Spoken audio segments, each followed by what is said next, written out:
प्यारे बच्चों नमस्कार, मैं देवेश कुमार। आज हम बात करने वाले हैं काफ़ी इंपॉर्टेंट टॉपिक की, प्रत्यावर्ती धारा के ट्रांसफार्मर की। ट्रांसफार्मर क्या होता है? चलो देखते हैं ट्रांसफार्मर।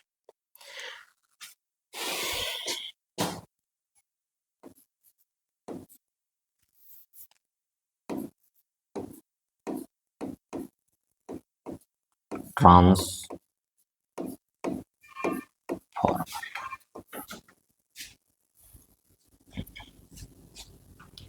ट्रांसफार्मर एक ऐसा यंत्र होता है जिसकी सहायता से प्रत्यावर्ती धारा के विभव को परिवर्तित किया जाता है। क्या कहलाता है? ट्रांसफार्मर कहलाता है। और ये अन्योन्य प्रेरण के सिद्धांत पर कार्य करता है। ट्रांसफार्मर कितने प्रकार के होते हैं? ट्रांसफार्मर होते हैं दो प्रकार के। देखिए,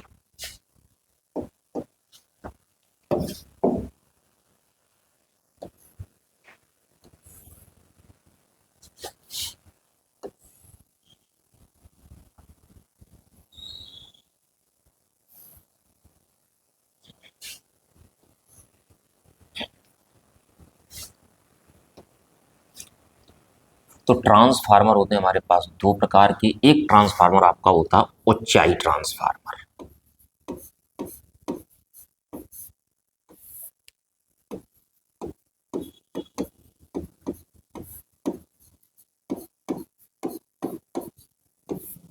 और दूसरा होता है हमारे पास अपचाई ट्रांसफार्मर।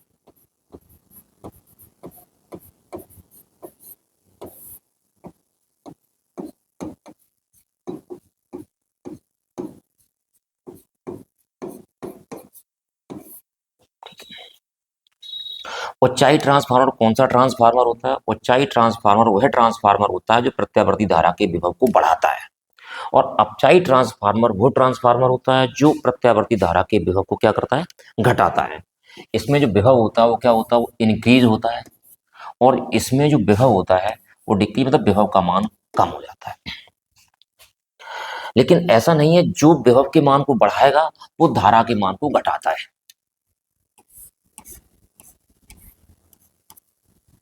और जो विभव के मान को घटाएगा वो धारा के मान को बढ़ाता है। तो कहने का आशय हमारे पास ये है, जो ऊंचाई ट्रांसफार्मर होता है वो विभव के मान को तो बढ़ा देता है लेकिन धारा के मान को क्या कर देता है? घटा देता है। इसी प्रकार जो अपचाई ट्रांसफार्मर होता है वो क्या करता है? विभव के मान को तो घटा देता है लेकिन धारा के मान को क्या करता है? बढ़ा देता है।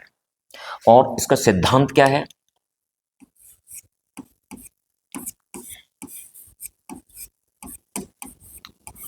सिद्धांत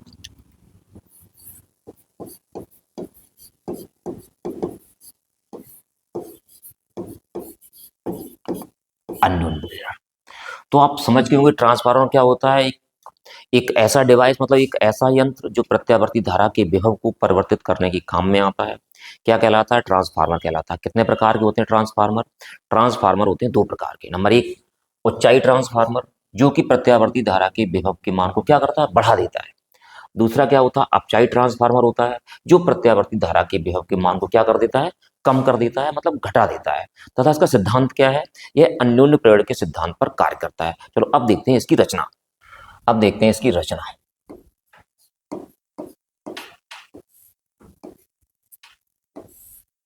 इसमें क्या होता है? नरम लोहे की पत्तियों का एक आयताकार क्रोड होता है। और जिसमें क्रोड के ऊपर क्या होता है? पत्तियां एक दूसरे पृथक रखी जाती हैं, एक के ऊपर एक रखी जाती हैं, जिससे क्या होता है कि भंवर धाराएं कम उत्पन्न हो और ऊर्जा का ह्रास कम हो। इसमें दो कुंडलियां लपेट दी जाती हैं। ये कुंडली हमारे पास कहलाती है प्राथमिक कुंडली, और ये कहलाती है हमारे पास कौन सी कहलाती है? द्वितीयक कुंडली कहलाती है। तो यहाँ पे क्या होता है कि प्राथमिक कुंडली में जो फेरों की संख्या होती है वो NP मान ली जाती है, और द्वितीयक कुंडली में फेरों की संख्या हमारे पास NS मान ली जाती है। और इधर हमारे पास जो विद्युत भाग वाला हमारे पास कितना जो वोल्टेज लगाया जाता है उसको हम क्या मान लेते हैं? EP मान लेते हैं।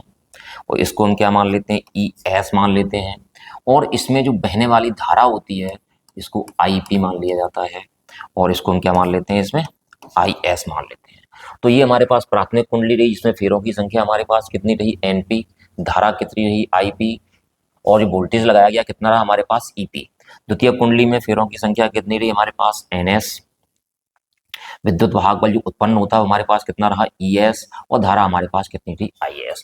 जो वोल्टेज लगाया जाता है वो हमारे पास जो इनपुट होता है, कहने का मतलब जो निवेशी होता है वो प्राथमिक कुंडली पे लगाया जाता है। किस पे लगाया जाता है? प्राथमिक कुंडली पे, और जो आउटपुट होता है वो किससे किससे निर्गत होता है, मतलब किस कुंडली से बाहर आता है, वो द्वितीयक कुंडली से बाहर आता है। जो ऊंचाई ट्रांसफार्मर होता है ना, ऊंचाई ट्रांसफार्मर में प्राथमिक कुंडली में मोटे तांबे के मोटे तार के फेरे कम होते हैं, जबकि द्वितीयक कुंडली में तांबे के पतले तार के फेरे क्या होते हैं, अधिक होते हैं।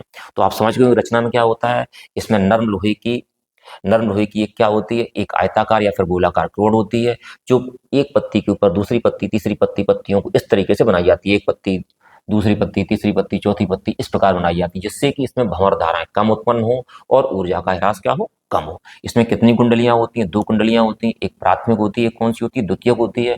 प्राथमिक कुंडली जहां से मतलब हमारे पास वोल्टेज इनपुट किया जाता है, लगाया जाता है निवेशी वोल्टेज के लिए, और जो द्वितीय कुंडली होती है जहां से वोल्टेज हमारा निर्गत बाहर निकलता है। तो प्राथमिक कुंडली में फेरों की संख्या हमारे पास कितनी एनपी है, धारा हमारे पास कितनी आईपी है, और जो वोल्टेज लगाया गया हमारे पास कितना ईपी है। और द्वितीय कुंडली में फेरों की संख्या कितनी हमारे पास एनएस है, विद्युत वाहक बल या वोल्टेज निकल के आ रहा कितना हमारे पास ईएस है, और हमारे पास यहाँ पे क्या है, और धारा हमारे पास कितनी है आईएस। अब देखते हैं इसकी कार्यविधि। इसमें क्या होता है कि कार्यविधि में जो दिए गए विद्युत वाहक बल स्रोत को हम क्या करते हैं, हम लगा देते हैं प्राथमिक कुंडली में। प्राथमिक कुंडली में क्या होता है कि इससे एक बार कुंडली चुंबकित होती है, एक बार विचुंबकित होती है, क्योंकि प्रत्यावर्ती वोल्टेज क्या होता है, एक बार इस तरीके से जो ग्राफ होता है ना, यूं करके ये अर्धचक्र धनात्मक होता है, ये अर्धचक्र ऋणात्मक होता है, ये अर्धचक्र धनात्मक होता है। इस प्रकार क्या होता है, इसकी दिशा समय के साथ क्या होती है, बदलती रहती है। इसलिए क्रूड क्या होती है, बार बार चुंबकित होती है, बार बार विचुंबकित होती है। जिससे क्या होता है कि चुंबकीय क्षेत्र में परिवर्तन हो जाता है, और चुंबकीय क्षेत्र में जब परिवर्तन होता है तो फाई इज इक्वल टू हमारे पास क्या होता है, वीए होता है। तो चुंबकीय फ्लक्स में परिवर्तन होता है, और जब चुंबकीय फ्लक्स में परिवर्तन होता है तो क्या होता है, द्वितीय कुंडली में उसी आवृत्ति का एक विद्युत वाहक बल उत्पन्न हो जाता है। उसी आवृत्ति का क्या होता है, एक विद्युत भाग बल क्या हो जाता है, उत्पन्न हो जाता है। तो इन दोनों की आवृत्ति कैसी रहेगी, सेम रहेगी। ईपी ये रहा और ईएस ये रहा। अगर देखा जाए प्राथमिक कुंडली के लिए तो ईपी बराबर फैराडे के नियम से भी है।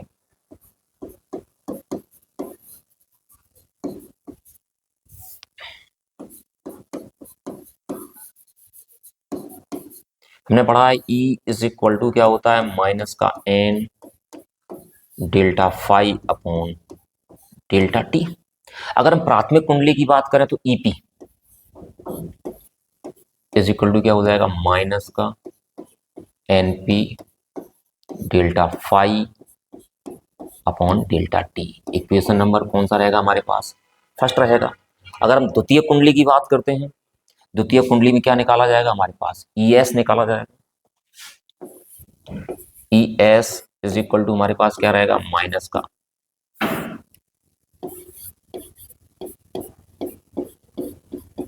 N S delta five upon delta T. क्या करेंगे हम, समीकरण 2 में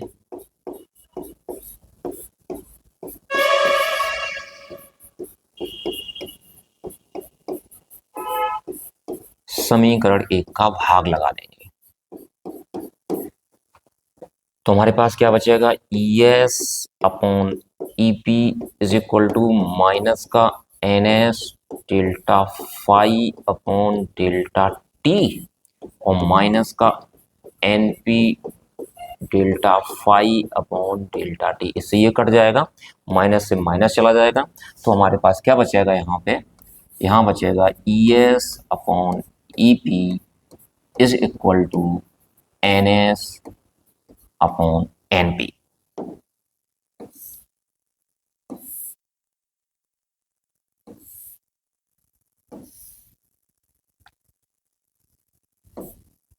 यदि परिपथ में ऊर्जा ह्रास क्या हो, उपेक्षणीय हो, तो वहां पर हमारे पास ईपी किसके बराबर हो जाएगा, जो ईपी हो जाएगा वो बीपी के बराबर हो जाएगा।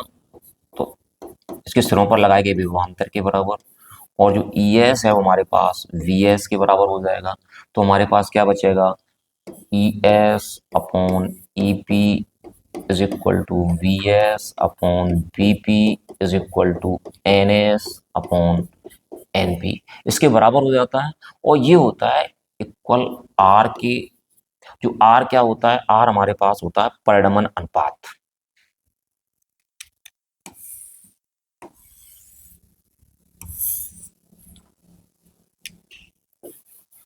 आर क्या होता है?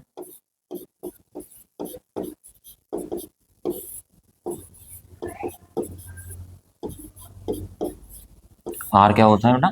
आर होता है परिणमन अनुपात। अपचाई ट्रांसफार्मर के लिए क्या होता है? जो आर का मान होता है एक से अधिक होता है, और अपचाई ट्रांसफार्मर के लिए हमारे पास क्या है? आर का मान क्या होता है? एक से कम होता है। अच्छा, अब आप समझिएगा कि ट्रांसफार्मर बताया गया था क्या करता है? ये वोल्टेज को बढ़ाता है तो धारा को घटा देता है, अगर वोल्टेज को घटाता है तो धारा को बढ़ा देता है। तो कहने का अर्थ है जितनी शक्ति यहाँ पे लगाई जाती है उतनी शक्ति यहाँ पे रहेगी। शक्ति में कोई परिवर्तन नहीं होता है, लेकिन किसके लिए है? लेकिन एक आदर्श ट्रांसफार्मर के लिए अगर उसमें ऊर्जा ह्रास नहीं है तो देखिए,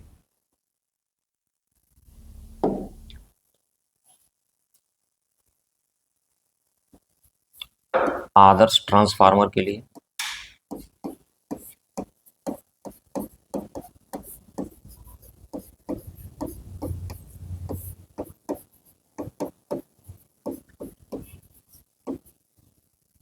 प्राथमिक में शक्ति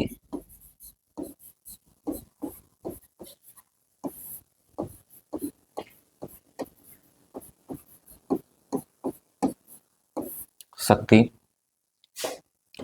बराबर द्वितीयक में शक्ति।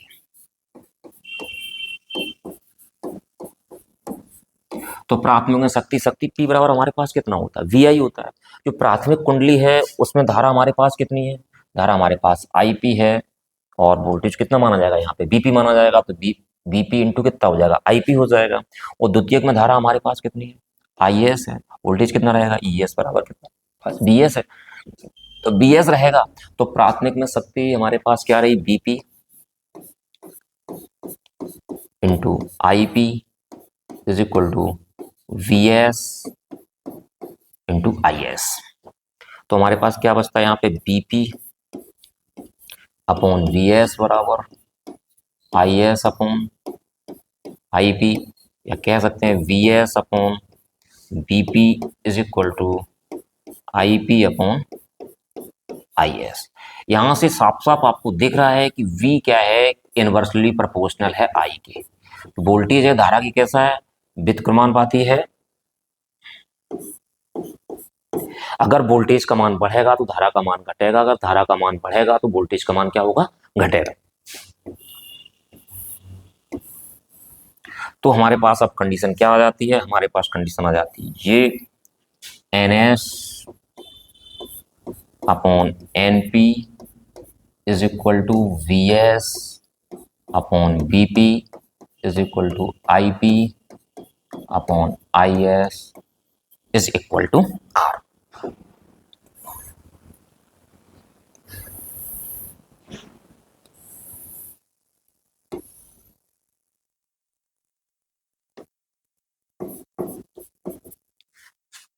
तो आज की वीडियो में इतना ही, फिर आपको मिलते हैं एक अगली वीडियो में एक नए टॉपिक के साथ। उम्मीद है कि आप लोगों को टॉपिक समझ में आ गया होगा। यदि टॉपिक समझ में आ गया हो तो आप चैनल को सब्सक्राइब कर दें, वीडियो को लाइक कर दें, साथियों के साथ शेयर कर दें। धन्यवाद।